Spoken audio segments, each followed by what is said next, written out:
À un moment donné, t'as sûrement remarqué ce genre de personnes. Tu sais, ceux qui traversent la vie comme s'ils jouèrent dans un feuilleton sans fin.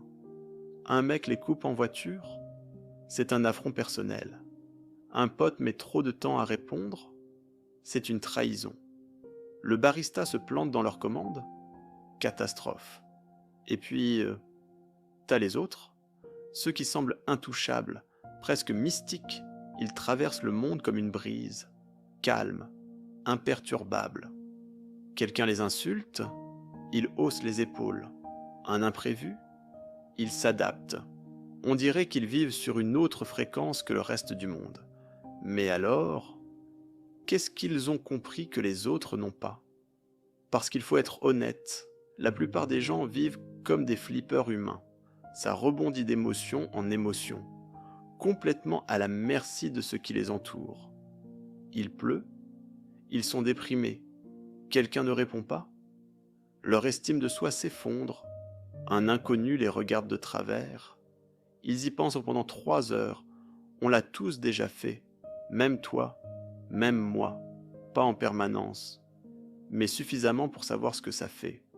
Alors, qu'est-ce qui différencie ceux qui réagissent de ceux qui restent impassibles? C'est pas de la chance, c'est pas un super pouvoir, et c'est pas qu'ils méditent 8 heures par jour sur une montagne. Non, c'est juste qu'ils ont arrêté de jouer à un jeu truqué. Parce que la vérité, c'est que la plupart des gens ont une grosse incompréhension.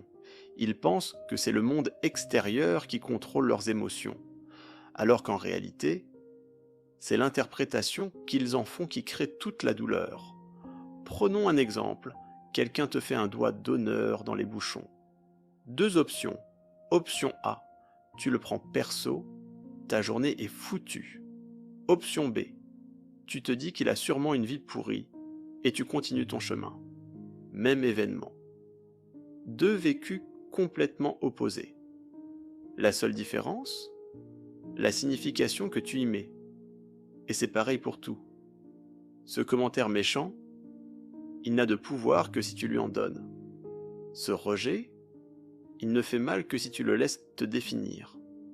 Cette mauvaise journée, elle ne pourrit ta semaine que si tu la repasses en boucle. La plupart des choses qui nous bouffent ne nous arrivent même pas vraiment. Elles tournent juste en boucle dans notre tête. Tu veux changer ça? Alors faut arrêter de tout encaisser. Faut commencer à choisir ce qui mérite ton énergie. Et là, tout change. Le monde ne t'arrive plus. C'est toi qui décides comment tu le vis. Ok, maintenant tu connais le secret. Ce qui compte, c'est pas ce qui t'arrive, c'est ce que t'en fais. Mais entre savoir ça et le vivre, c'est pas pareil. Parce que quand quelqu'un te manque de respect, quand la vie est injuste, tes vieux réflexes reviennent. Tu réagis, tu t'énerves, tu craques. Alors, ok, voilà comment y arriver. Tu fais comme un combattant. Tu t'exposes volontairement à l'adversité, mais de façon contrôlée. Tu crées des micro-chocs émotionnels pour apprendre à y résister. Un inconnu te bouscule, tu ne réagis pas. Un proche te critique, tu ne laisses pas ça te définir. Une mauvaise nouvelle? Tu respires, tu prends du recul, tu observes la situation sans y plonger. Chaque fois que tu fais ça, tu renforces ton muscle intérieur. Tu deviens plus stable, plus fort, plus libre. Et au bout d'un moment, ce qui te faisait tomber avant ne t'égratigne même plus. Tu ne deviens pas froid, tu deviens stable, tu ne deviens pas indifférent, tu deviens sélectif. Tu ne vis plus dans la réaction, tu choisis. Et ça, c'est pas de l'arrogance, c'est de la maîtrise. C'est pas un masque, c'est une de paix intérieure. Et elle vaut plus que toutes les réactions impulsives du monde. Parce qu'au fond, c'est ça la vraie force. C'est pas de hurler plus fort que les autres, c'est de pouvoir rester calme, même quand tout autour s'effondre. Et cette force-là, elle est déjà en toi. Il suffit de commencer à l'entraîner, un pas à la fois. une respiration à la fois, une décision à la fois. Tu vas y arriver, pas en un jour, pas sans rechute, mais avec de la patience et de la répétition. Chaque moment où tu choisis de rester maître de toi, même quand c'est dur, est une victoire, une vraie. Tu n'as pas besoin d'être parfait. Tu as juste besoin de continuer à avancer, en conscience. Et petit à petit, tu vas ressentir un changement dans ton regard, dans ta posture, dans ta façon de parler.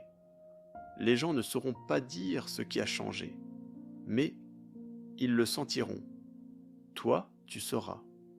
Parce que tu auras gagné une chose que personne ne pourra jamais t'enlever, ta paix. Parce qu'à la fin, être intouchable, c'est pas être insensible.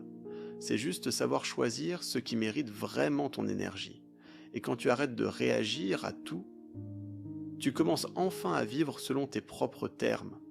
Si ce message t'a parlé, garde-le près de toi. Reviens-y quand t'en ressens le besoin. Tu n'es pas obligé de tout absorber. Tu peux juste respirer et avancer doucement. À la prochaine, mon ami.